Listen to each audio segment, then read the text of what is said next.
Hello, Happy New Year everybody. Welcome to Sara's book club. Where have I been? I know, I actually finished my book about 3 weeks ago.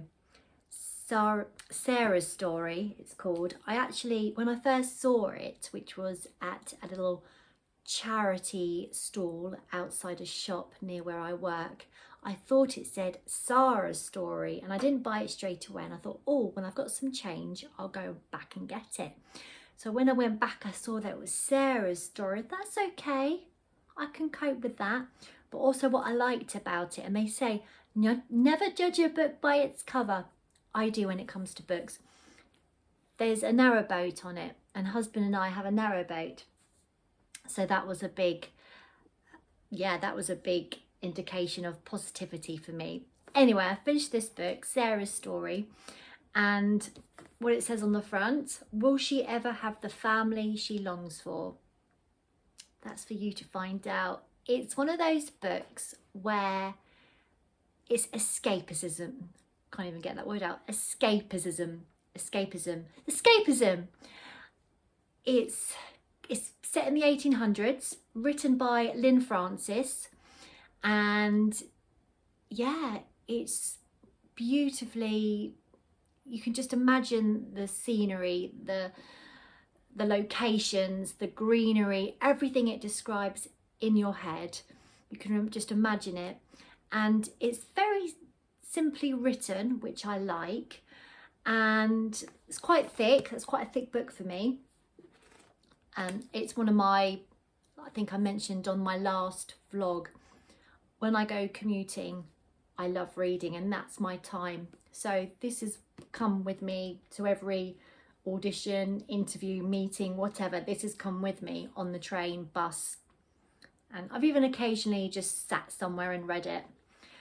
But it's Sara's Story, and it starts off with, she's quite young in the beginning, and she falls in love. She's very naive, very innocent, falls in love, has a baby. Well, she's pregnant, and obviously back then to be pregnant and not married is like, oh.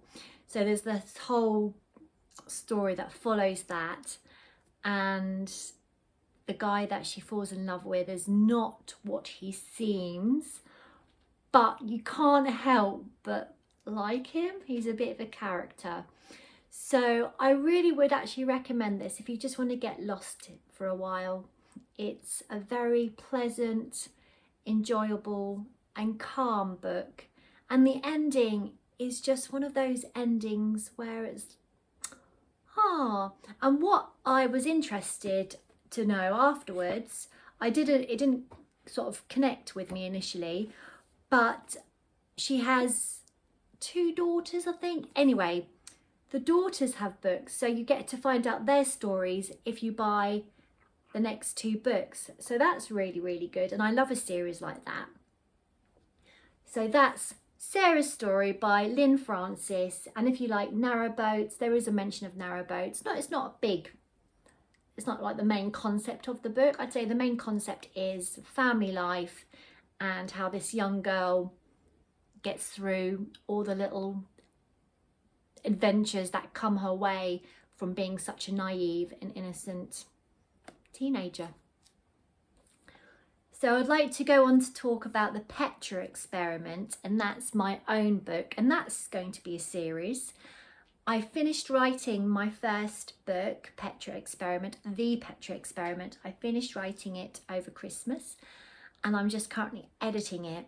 I have no idea where to go next with it once I've edited it. I'm not sure if I mentioned on my last vlog if I'm going to self-publish, or do I take a chance and see if a publisher would like it and want to print it and make money from me, from my writing, who knows. Anyway, that's where I am. That's where I am with the Petra Experiment. This is where I am with Sara's Story. Finished, loved it, really enjoyable. And on that note, I'm going to wish you a lovely day. It's Saturday the 7th of Jan 2023. So look out for my next vlog. I'm about halfway through my next book, as in reading my next book. So I will do another vlog soon once that is finished. Cheers guys, thank you for watching and see you soon. Bye.